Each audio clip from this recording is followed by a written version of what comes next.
ತಿನ್ಬೇಕು ತಿನ್ಬೇಕು ಅಂತ ಅನಿಸ್ತಿದ್ಯಾ? ತಿಂತೀನಿ. ಫ್ರೆಂಡ್ಸ್, ಹಂಗಿದ್ರೆ ನಾನು ಸೂಪರ್ ಇದ್ದೀನಿ. ನಾನು ಕ್ರೀಮಿ ಸ್ಯಾಂಡ್ವಿಚ್ ಮಾಡ್ತಾ ಇದ್ದೀನಿ. ಅದಕ್ಕೆ ಏನೆಲ್ಲ ಐಟಮ್ ಬೇಕು ಅಂತ ನೋಡೋಣ.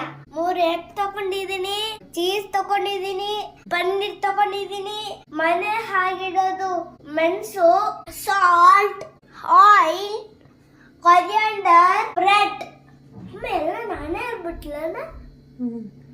ಹೊಡಿರಿ ಚಪ್ಪಾಳೆ, ಹೊಡಿರಿ. ಪನ್ನೀರ್ ಸ್ಟಾರ್ಟ್ ಮಾಡೋಣ. ನಾನ್ ರೆಡಿ. ಈಗ ಚಿಲ್ಲಿನ ಸಣ್ಣ ಸಣ್ಣದಾಗಿ ಕಟ್ ಮಾಡ್ಕೊಳ್ಳಿ. ಸಣ್ಣ ಪುಟ್ಟ ಚೀಸ್ ಎಲ್ಲ ಕಟ್ ಮಾಡ್ಕೊಂಡು ಆಯ್ತು. ಫಸ್ಟ್ ಬ್ರೆಡ್ ಬಿಸಿ ಮಾಡ್ಕೊಳ್ಳೋಣ. ಒಂದೊಂದು ಬ್ರೆಡ್ನ ಬಿಸಿ ಮಾಡ್ಕೊಳ್ಳೋಣ. ಬಿಸಿ ಮಾಡ್ಕೊಳ್ಳಿ. ಬೇಕು ಮೀಟರ್. ಈಗ ಮೀಟರ್ ಇಲ್ಲ, ಆಮೇಲೆ ಮೀಟರ್ ಇರತ್ತೆ ನೋಡಿ.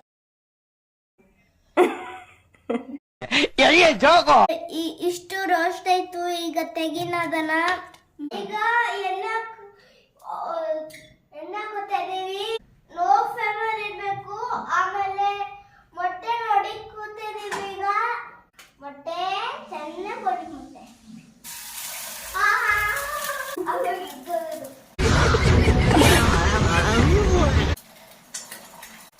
ಮೊಟ್ಟೆ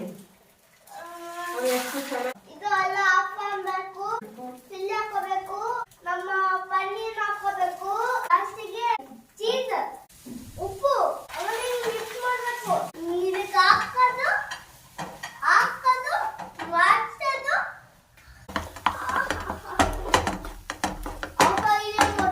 ಹುಡುಗು ಮಿಕ್ಸ್ ಮಾಡಿ.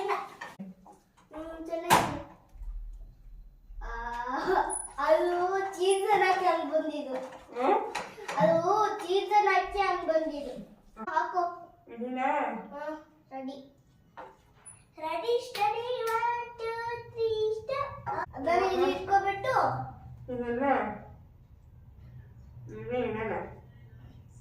ಆಮೇಲೆ ಇನ್ನೊಂದು ಬ್ರೆಡ್ ಹಾಕೋಣ. ಹಾಕೊಳ್ಳೋಣ. ನೋಡಿ, ಈಗಲೇ ಬಾಯಲ್ಲೇ ನೀರು ಬರ್ತದೆ. ಕಟ್ ಮಾಡೋಣ. ಸೈಡ್ ಸೈಡ್ ಕಟ್ ಮಾಡ್ಕೊಳ್ಳೋಣ. ಮತ್ತೆ ಆಗ್ಬಿಡ್ತು. ನಾನು ಕಟ್ ಮಾಡ್ತದೆ ಅಂತ ಅನ್ಕೊಂಡೆ. ಕಟ್ ಮಾಡ್ಕೊಳ್ಳಿ, ಪ್ಲೇಟಿಗೆ ಹಾಕೊಂಡು ತಿನ್ನಿ. ತಿನ್ಬೇಕು ತಿನ್ಬೇಕು ಅಂತ ಅನಿಸ್ತಿದ್ಯಾ? ತಿಂತೀನಿ.